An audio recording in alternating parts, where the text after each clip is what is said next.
რიგში დავიწყოთ იმით, რომ ქალაქის გამოსვლა აუცილებელია, რომ მხოლოდ მოედნის ჩაბარება საკმარისი არ არის, მაგრამ დღევანდელი ცხოვრებიდან გამომდინარე, გინდ რუსთავში, გინდ სხვადასხვა ქალაქებში, სადაც საგამოსვლა ცენტრები არის ჩასაბარებლად, არის ადგილები, ქაოსური მოძრაობა არის და ხშირად დამწყებძღოლებს ამისთვის არ აქვთ იმდენი გამოცდილება და უფრო უკეთესი იქნება თუ მეტ მობიერებას გამოიჩენენ გამომცდელები, რადგან დამწყებძღოლებს არ აქვთ საშუალება, რომ ყველა დეტალზე ყოველთვის კონცენტრირებული ისე იყვნენ, როგორც პროფესიონალი მძღოლები, ამიტომ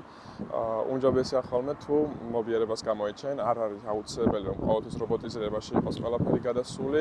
აიძულებდი ადამიანს, რომ მუდმივად სტრესში ყავდეს, თუ გაითვალისწინებენ იმას, მაგალითად, ვიზები მოწესრიგდეს, არის ხშირად დაუხაზავი მონაკვეთები, სადაც გამოცდილი მძღოლისთვისაც თუ იქ უკვე მრავალჯერ ნამყოფი არ არის, ხანდახან შეუძლებელია გავლა და კიდევ რიგი წვრილმანი დეტალები არსებობს. არის ადგილები, სადაც არ არის ბოლომდე მოწესრიგებული, თუნდაც საგზაო მონახაზებით ან ნიშნებით და ამის ხარჯზე შემდეგ მოსწავლეებს ურთულდებათ ხოლმე, იმიტომ რომ კიდევ გავიმეორებ, ისინი არ არიან პროფესიონალი მძღოლები და ხშირად პროფესიონალებსაც ეშლებათ ხოლმე ესეთი რაღაცეები. გამოცდაზე კიდევ ისეთი სიტუაციაა, რომ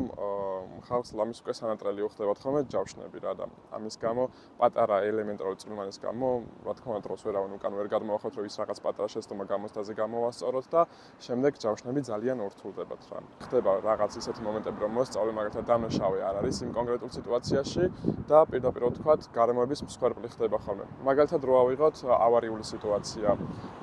ან გამომწვევი მომენტი, რომ ადამიანი უცბად გადმოორბეს, მაგრამ მართლა არც იმ ადამიანის გზა არ იყო, არც ის მოსწავლე არ არის დამნაშავე და ხშირად უბრალოდ არ ითვალისწინებენ ამას გამოცდილები. არსებობს მომენტები, როცა ითვალისწინებენ მსუბუქად, მაგრამ ხშირია, რომ უბრალოდ